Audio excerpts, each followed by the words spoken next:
ಅಂತೇಳಿ ಗೌರವ ಕೊಟ್ಟಿದ್ದಕ್ಕೆ ಇಲ್ಲಿ ಹಳ್ಳಹಳ್ಳಿ ಬಂದು ಯಾವನೋ ರಾಕ್ ಎಂತನೋ ಯಶ್ ಅಂತೆ, ಯಶ್ ನನ್ನ ಪಕ್ಷ ಕಳ್ಳರು ಪಕ್ಷ ಅಂತ ಹೇಳ್ತಾನೆ. ನನ್ನ ಪಕ್ಷನ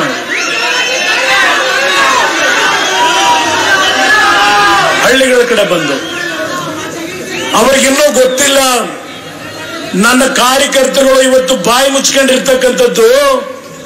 ಎಲ್ಲಿ ನನ್ನ ಕುಮಾರಣ್ಣಂಗೆ ತೊಂದರೆ ಆಗ್ತದೋ ನಾವು ಗಲಾಟೆ ಮಾಡಿ ಅಂತ ಹೇಳಿ ಪುಣ್ಯಾತ್ಮರು ನೀವು ಹಳ್ಳಿನಲ್ಲಿ ಅವ್ರು ಏನು ಮಾತಾಡಿದ್ರು ಬಾಯಿ ಮುಚ್ಕೊಂಡಿದ್ದೀರಿ, ನನಗೆ ಅರ್ಥ ಆಗ್ತದೆ, ನನಗೆ ತೊಂದರೆ ಆಗಬಾರದು ಅಂತ ಹೇಳಿ. ಇವರು ಸಿನಿಮಾದಲ್ಲಿ ಪರದೆ ಮೇಲೆ ನೋಡ್ತಿರಲ್ಲ ನೀವು, ನಾನು ನಿರ್ಮಾಪಕನೇ, ಇಂಥವ್ರನ್ನ ಪಿಕ್ಚರ್ ಹಾಕೊಂಡು ತೆಗೆದಿರ ನಾನು ಎಲ್ಲಿದ್ದೀವರೆಲ್ಲ. ನಮ್ಮಂತ ನಿರ್ಮಾಪಕರಿದ್ರೆ ಇವು ಬದುಕ್ತವೆ. ಇವ್ರೇನು ಕಷ್ಟಪಡ್ಕೊಂಡು ಬಿಟ್ಟಿದ್ದಾರೆ.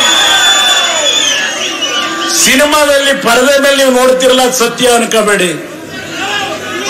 ನಿಮ್ಮ ಜೀವನದಲ್ಲಿ ಪ್ರತಿದಿನ ನೀವು ಅನುಭವಿಸ್ತಿರಲ್ಲ ನಿಮ್ಮ ಮನೆಯೊಳಗೆ, ಅದು ನಿಜವಾದ ಸತ್ಯ, ಪರದೆ ಮೇಲೆ ಇರೋದಲ್ಲ. ನನ್ನ ರೈತರಿಗೆ ಇವತ್ತು 45,000 ಕೋಟಿ ಸಾಲ ಮನ್ನಾ ಮಾಡಿದೆ.